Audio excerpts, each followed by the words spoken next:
All right, let's go. Let's go. It's pre-President's Day,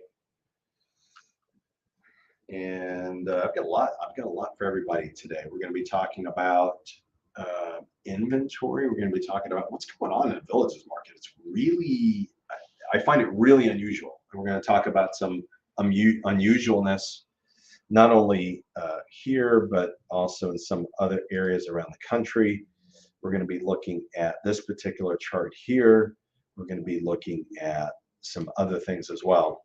So let's begin with this. Let's start with this. One thing I have been seeing around the country, there's a little bit of an anomaly going on. Most of the country, I'd say probably 80% of the country is has a pretty decent, pretty swift real estate market, and that is like the West, the South, and including Florida. The Northeast is kind of hit or miss, right? Like that's that area, Philadelphia, New York City, DC, different areas around the Northeast are really struggling. And even though the weather isn't that bad, in fact, I've heard from some people telling me, some clients tell me, 60 degrees in parts of the Northeast, like Jersey and that type of thing. So wherever you are, let us know what the temperature is where you are. That's always a fun thing. Where are you, and what's the temperature in your neck of the woods?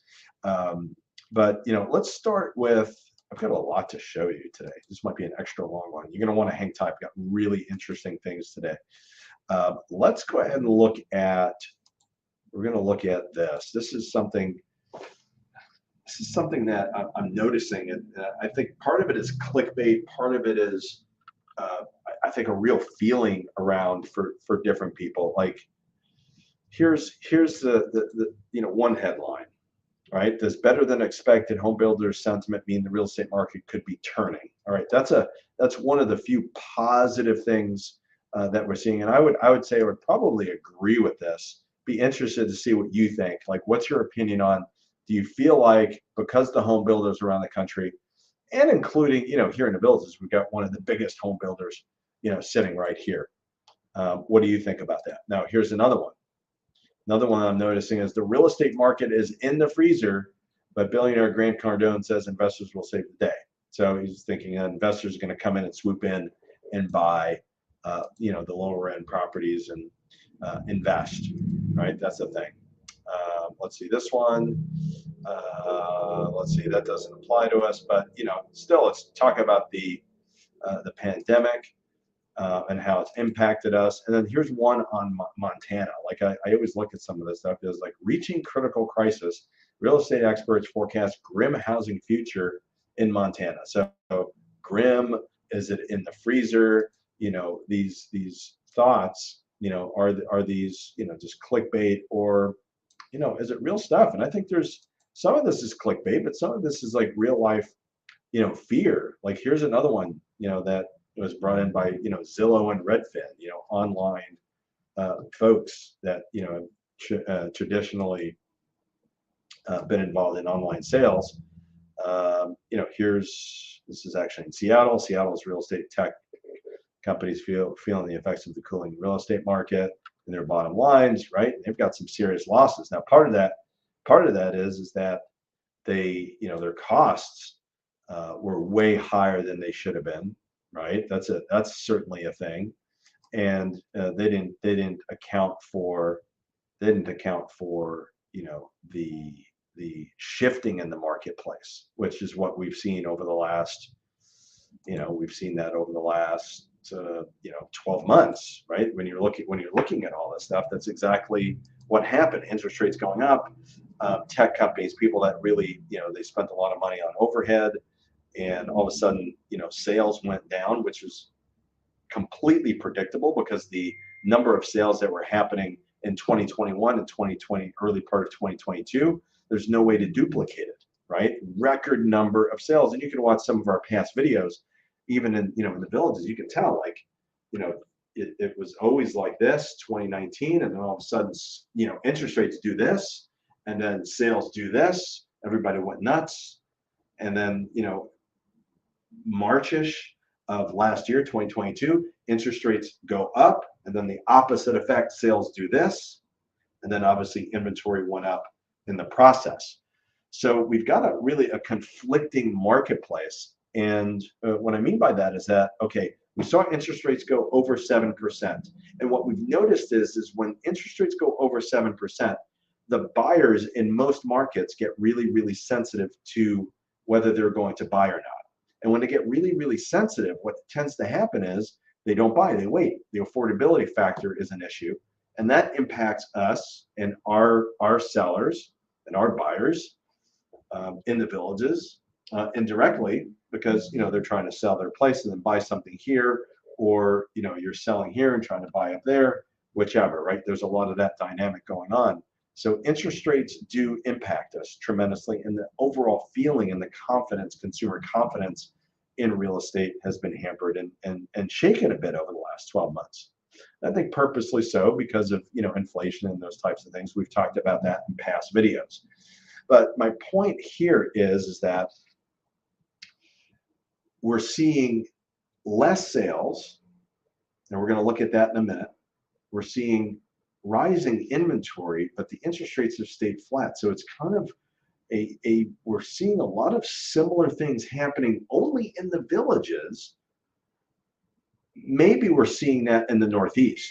Like the markets outside of the villages, when you're looking at like Ocala, Marion County, and I do the same report for just Ocala and Marion County, just outside the villages, it's actually doing better than the villages right now. I'm going to tell you that right now. Like one thing I've always said is I'm never going to like sugarcoat things. Right now, the market in the villages is actually kind of cool. It's a cool market. It's not cold. It's not freezing. Freezing might have been maybe November of last year, like hardly anything was going on. We saw weeks, the 7-day numbers where there was like 18, 19 homes for sale or going under contract every week. Now we're close to the 30 mark, but it's still not this fabulous February in-season marketplace.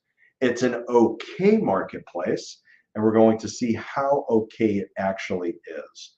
So let's take a look at that, because I think that's the best thing we can look at is, really helping you understand, how okay or just how just kind of coolish the market really is. Okay, so let's look at this. This is going to be a chart that I think can be super helpful for you. Now, this is the last 10 years. Okay, this is the number of sales that are actually have occurred over the last 10 years, MLS in the villages. Okay. And by the way, I'm going to share, I have a couple of, I'm going to go on a soapbox later on a few things. Got to share that, a couple of things with you. But, when we're looking at this, we're looking at, sales under 100 for, from 2013 all the way through middle of 2016. Okay, spring of 2016, summer, it starts to go up. 2017, it's breaking through. We saw a peak, going over 150 during that time period. That became kind of like the high, and then it came down. And then the range that we saw pretty much from 2017 to just before the pandemic hit in early 2020, for a 3-year period, we were in this range of pretty much, with a couple of exceptions, 100 to 150 sales per month, right? That's basically what the cadence was in the villages. And then, in the pandemic, we saw, like, when the pandemic hit, obviously we went way down for sales. No big surprise. Things were in shutdown, lockdown mode for a couple of months here in Florida. And then, of course, we broke the 150 mark. And then we started to, then we went crazy in 2021. And, that whole year, we went into over 250 unsustainable numbers. And then sharp drop, in late 2021, which is no big surprise there. And then, of course, and we talked about that, you can actually watch some of our videos as well, from that time period. And we were like, okay, this is about, I think, probably right around September-ish of 2021. Then 2022, a good year in the beginning, and then we should see a sharp drop off in the spring. Of course, interest rates, this is the time that interest rates go straight to the roof really, really fast.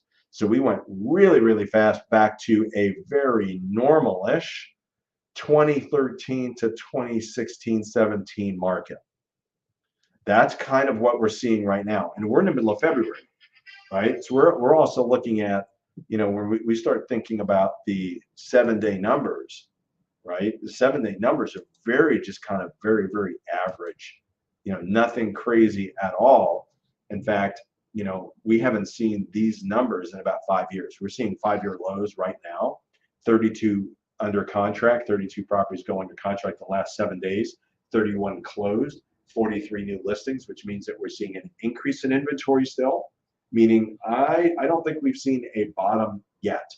This is going to tell you, and look, some realtors are going to punch me in the nose, right? They're going to punch me. Glenn, you're being too negative. I'm like, I don't think I'm being negative. I'm being real. I don't see a crash, but I still think there's a little bit of room for negotiating, and I still see prices maybe coming down a little bit further. But I will tell you this. So the argument is like, sellers, you should put your home on the market. If you're thinking about selling the next 3 to 4 months, it's a good time to put your home on the market. Yes. If you don't have to sell, don't put it on the market. If you don't have to sell. If you're hoping for a fantasy price, don't put it on the market. If you're wanting to sell because you've got a good reason to sell, you've got good motivation for whatever reason, whether it's health or too small, too big, whatever the reason is, it's a good time to sell, but be realistic with your price. Don't ask your realtors to start here and then expect to get this. That's not the market we're in. That's not the market that we're in. So we're in the market of a very normal 2013 to 2017. This is what we saw pretty much every month, every year during that time period. It's like, put your home on the market. You got to be priced right. If you're not priced right, you're not going to sell. I haven't seen one thing sell that's like, oh my gosh, it's way up here and it's sold. Not in the last year. We haven't seen that. Okay. So price your homes correctly. If you don't have to sell, don't sell. Now, on the buyer side, because I know what the buyer's thinking, oh, I'm going to wait. They're doing this. I'm going to wait. I'm going to wait until the values drop even more. And then I'm going to jump in the market. Well, guess what? There's a bunch of other people thinking the same thing. And the minute that happens, when the buyer number increases, guess what? Then all of a sudden you've got more competition for a home, and then prices are going to go up, or at the very least plateau. So what is the concept? The concept is, let's go through this. Sellers, don't sell unless you have to sell. If you really want to sell and you really need to, or you need to really sell, then sell. Now it's a good time. It is a good time because remember, the average sales price is still a lot higher than what it was 2 years ago, 3 years ago. We're still above that, even though we've come down from the peak of spring of 2022. Let's not compare our home prices like, oh, I'm not going to sell because that was the peak. Like, well, getting back to that peak might be 3 to 5 years. So what are you doing? Now, buyers, on the other hand, may think, well, I'm going to wait because the interest rates are too high. Well, if you're waiting for that interest rate, guess what? We're going to see the same thing happen with prices. So it doesn't make any sense. Buyers may think, well, I'm going to wait. Wait doesn't make sense. Now, only if you need to buy, or if you really, really want to buy. Village is very much a resortish marketplace. It's kind of a lifestyle thing. I think we put way too much emphasis, and this is me talking. I would put myself in, if I was in those shoes, this is exactly what I would say. Like, money's important, but time is more important. Time is more important. We don't put enough emphasis on time. So we're thinking, oh, I'm going to wait a year or 2 years. Like, what are you doing? Like, you don't even know if you're going to be alive in 2 years. Like, seriously, like, come on, what are we talking about? So that's me on a soapbox. I'm also, a couple other things. This is like ranting Friday for me. The other thing I want to say is that I've seen this before. I don't think I've ever talked about this, but I'm going to talk about it right now. There are a couple of real estate companies that have claimed to be number one in the MLS, right? MLS, there's MLS and VLS. VLS is the developer. MLS is obviously us as realtors. VLS is the developer. They're not realtors. They're agents licensed in the state of Florida. We are licensed realtors and licensed agents. We have to belong to the Board of Ethics, but that's not my soapbox. I'm just clarifying. The soapbox is some companies with MLS have said that we're number one, and they combine 3 companies together and they say, yeah, we're number one in MLS. It's not true. We've been number one since 2015, 17 years. Number one. And what does number one mean? So number one in my mind is a couple of things. Number one, what does it mean? First is statistically, we sell more properties than anybody else in MLS, and we've done that for the last 17 years. Okay, hands down, it's proven. We have the stats, and also, by the way, pick up your. We do have the summary for 2022. Find your favorite Realty Executives realtor or text me 352-572-3796 with your email, and we'll send you a digital copy of like the market report for the villages, 352-572-3796. But the other part that makes this number one in my mind is that, we actually really care about our people. We really do. Yes, we're in sales, but my people, I have a look, I'm jaded, right? Like I'm biased because I'm the broker here. We've got the best people. We've got the best people that will care for you. I hear stories all the time that they're painting and cleaning and moving pottery and doing this and paying for this and this. Like it's truly, it goes unrecognized many times. And I think it's something that they go way over and beyond. And I think I think for people to normalize that and say, well, they should be doing it. Like, wait a second, they haven't gotten paid yet. Like nobody's gotten paid until it closes, and they're doing all this stuff. I don't know. I have to give them a round of applause for what they're doing. Be nice to your realtor is what I'm saying. So if you have questions, let me know. Leave some comments on what you think. I've given you a lot, talking about, some of the things we're seeing around the country about like, we're still seeing like market's going to drop, and then we're going to see, maybe it's not going to drop. There's a lot of confusing things right here in the villages. I still see a little bit more drop because the inventory is still rising and the number of sales is still, kind of average-ish. This is not fabulous for a mid-February. I just got a text. I got to share this with everybody. Like I've got an agent in Montana, in Bozeman, and she actually saw the same post I just showed you from Montana, and she said that's funny coming from it's Billings, Montana. That's 50% less, at least in cost, compared to Bozeman. So they're having issues in Billings, Montana, and it's like half the price as Bozeman. So kind of interesting. Every market's a little bit different, as you can tell. But happy President's Day. I'm sure I'm missing something, but hope everybody does well this weekend. Take care.